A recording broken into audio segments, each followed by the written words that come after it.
Nak singgah mana tu? Hai korang. Hari ni kawan ni nak bawa saya pergi mana pula ni? Nak pergi makan fish and chip. Wow, lama lah tak makan fish and chip. Kan, lepas tu dekat sini dia ada menu baru tau, iaitu Flaming Fish and Chip. Apa tu?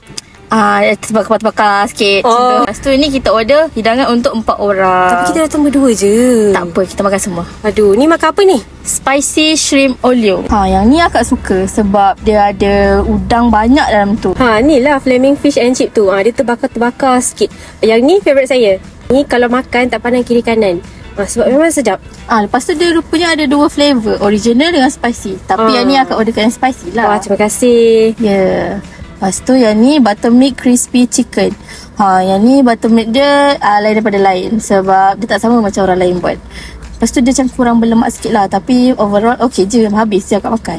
Betul, habis je. Lepas tu yang ni pula nama dia small flame. Yang ni pun terbakar-terbakar. Kita makan kali ni terbakar-terbakar je. Ya. Lepas tu dalam ni ada udang kan? Betul. Dia ada udang, ada juga ikan. Lepas tu yang ni rasa dia okey je. And lagi satu sedap je. Lepas tu yang ni kita ambil wild mushroom soup. Mushroom soup dia sedap weh. Yang ni pula hand cut chips. Yang ni memang sedap ni.